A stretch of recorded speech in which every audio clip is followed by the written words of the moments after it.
PTPP Persero Tbk yang menargetkan pertumbuhan kontrak baru sebesar 35% pada tahun ini. Perseroan pun menyiapkan anggaran belanja modal sebanyak 6,2 triliun rupiah di tahun 2021. Emiten konstruksi milik negara PTPP Persero Tbk menargetkan raihan kontrak baru pada tahun ini meningkat 35% dibandingkan tahun lalu.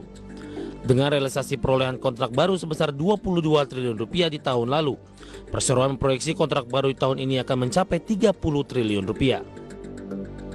Dengan target tersebut, manajemen PTPP pun optimistis, pendapatan usaha naik 40% dan laba bersih meningkat 50%. Sekretaris Perusahaan PTPP Yuyus Juarsa, seperti dikutip laman Kontan, mengatakan dengan optimisme pertumbuhan bisnis tersebut, perseroan akan fokus pada pengembangan usaha di bidang infrastruktur dengan porsi 83,3%, di bidang properti 14,8% dan energi sebesar 2% di tahun ini. Dan untuk menunjang target pencapaian pertumbuhan bisnis, emiten berkode saham PTPP ini menyiapkan anggaran belanja modal sebesar 6,2 triliun rupiah. Menurut rencana, dana belanja modal akan digunakan untuk melanjutkan proyek-proyek investasi yang sudah berjalan, mendanai beberapa rencana investasi baru, serta kebutuhan pemeliharaan aset tetap.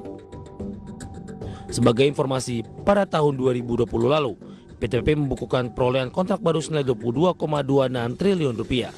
Capaian kontrak baru itu diperoleh dari konstruksi proyek gedung senilai 26%, konstruksi proyek infrastruktur 27%, konstruksi proyek EPC 32%, dan dari anak perusahaan 15%. Berbagai sumber ada